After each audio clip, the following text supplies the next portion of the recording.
Hi, and welcome to Anne's Family Recipe. Today, my friend Amber from the channel Housewife Glam Life challenged me to shop my fridge and pantry to create a meal without going grocery shopping. So I'm going to give you a quick tour of my fridge and pantry, and then we'll get cooking. So this whole time, my son Andrew, who is one, was trying to close the refrigerator doors on me, so it was a little bit shaky. But I'm just showing you, I basically had not much left in my fridge. I had some wilting lettuce, I had milk, eggnog, some Starbucks Frappuccinos, my Advent cheese calendar, some leftover cranberry sauce from Thanksgiving. I filmed this video a few weeks ago. Some applesauce, plenty of condiments, but you can't make a meal just off of condiments.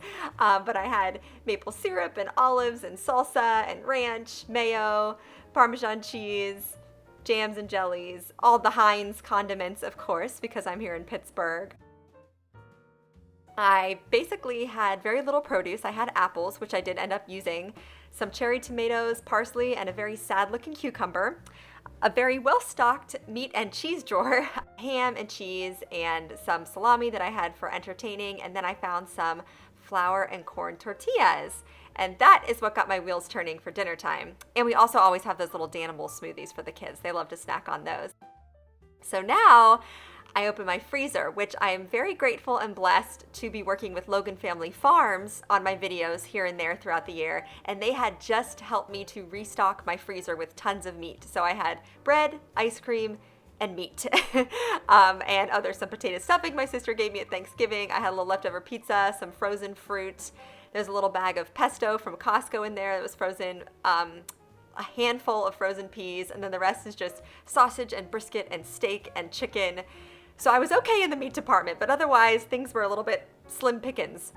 So this is actually what I use as my pantry. It's a baker's rack from Pier 1, and I have these little Dollar Tree fabric containers that I sort of corral all my ingredients in. So I have one for sauces like soy sauce and Worcestershire and oils, and then I have my baking supplies, then I have starchy things. I have oats and pasta, rice, and then these are dried fruits and nuts, popcorn.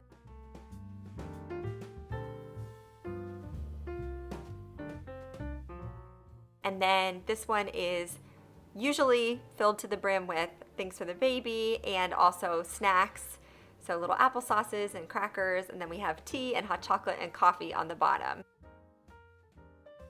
And if you've never seen a Pittsburgh house, this is a classic Pittsburgh cellar. So inside the doorway leading down to our kind of creepy looking basement down there, we do have these very narrow shelves.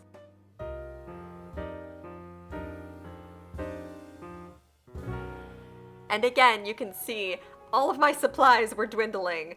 My husband loves Tang, you saw that there. But I had olives, artichoke hearts, some jam, Hershey's chocolate syrup, Chick-fil-A sauces, ketchup, a can of tuna, Ziploc bags, and my scary basement. So clearly I had a ton of meat options in my freezer, but not a whole lot else going on. So we are gonna make chicken tacos tonight, which is actually one of my favorite, easiest crock-pot meals to make for my family on a busy weeknight. So I have two frozen boneless, skinless chicken breasts here. They're huge, so that'll be plenty of meat for our whole family. And then I have about 1/3 of a jar of this mild salsa, so that'll serve as my sauce.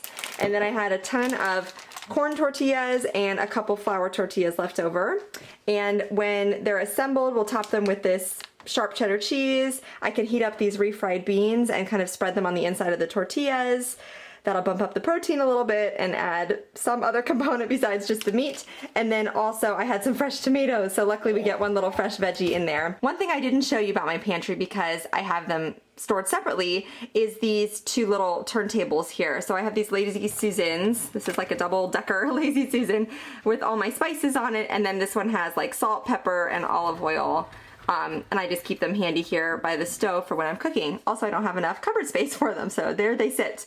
But I'm gonna grab some garlic and onion powder and cumin and a little bit of chili powder and maybe a little bit of oregano. So I do like to season up the chicken besides adding just the salsa, just to give it a little extra flavor. And then of course we'll do salt and pepper too. So I have all my seasonings and the ingredients, and we'll get cooking. So the first thing I like to do is just spray the inside of my crock pot pretty well, just so that the chicken doesn't stick. And then I'm just gonna place the 2 chicken breasts inside, and they're still pretty frozen, but that's okay. They'll cook through when it's all said and done. Next, I'm pouring in this 1/3 jar of mild salsa. And this will give it good flavor and also make it a little bit saucy too. So it's not just the dry meat going on our tacos. And then we'll add our seasoning. So I'm gonna sprinkle on just a little bit of salt, black pepper, garlic powder, cumin, which makes it a little bit smoky. I like that flavor. Some onion powder, oregano, and a little chili powder too. And then just to add a little extra liquid to my crock pot, I filled this empty salsa jar with like a 1/4 cup of water. I'm gonna shake it up to kind of rinse out my jar. And then I'm gonna use that liquid in the bottom of my crock pot just to make it a little bit saucier while it cooks. So now I'm just gonna pop the lid on. I think we'll start with 4 hours on high and see where that gets us. Okay, so now that's just gonna cook for the next 4 hours. Okay, so we've reached the 4-hour mark, and I'm gonna see what's happening in here. Ooh, all good things it looks like. I'm gonna take the chicken breasts out and just double check that they're cooked through since they started out pretty much frozen solid, but they should be nice and tender at this point. And then I'm gonna shred them on a cutting board using 2 forks. As you can see, the chicken is totally falling apart, so it's perfectly cooked through, and that'll make it nice and easy to shred up.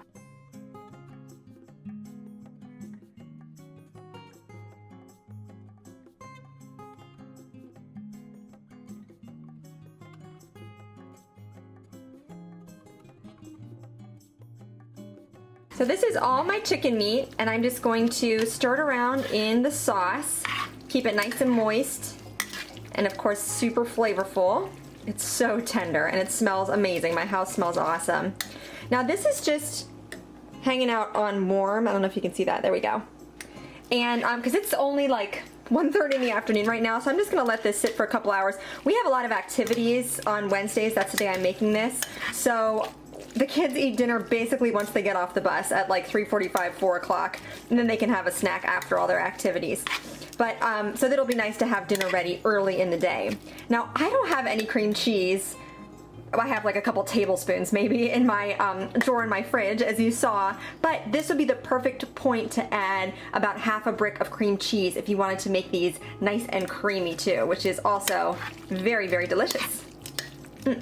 Okay, so I'll put the lid back on this, and our taco meat is ready to go. The next step I'm going to show you is what we do with our corn tortillas. So I'm gonna turn my stove, I have a gas burner on over about medium heat, so like number 5. And I'm gonna grab one of my corn tortillas here and just throw it over the flame. And I'm gonna let it cook for probably about a minute on each side. Basically, I'm looking for it to just get lightly charred. And you can use your tongs to kind of peek underneath occasionally and see how it's doing. But we'll do that with all our little tortillas, and it just kind of enhances the flavor and makes the taco taste just a little more authentic. It's really, really good. This is how my husband likes them. I would probably do mine a little bit less, but you get the idea. Also, this sort of warms up the tortilla, and that's what I would like, just like that. So that warms up the tortilla and makes them a little more pliable too, like easier to work with. Okay, so there's one.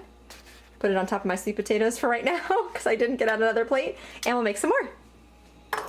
P.S. I'm not cheating with the sweet potatoes. I had these in a bag on my countertop. I didn't show you those either, but I just baked these for like 45 minutes at 400 degrees, so I would have something to give to my son, Andrew. I also wanted to show you what I do with my flour tortillas. So I'm just taking one and buttering it with some very soft butter.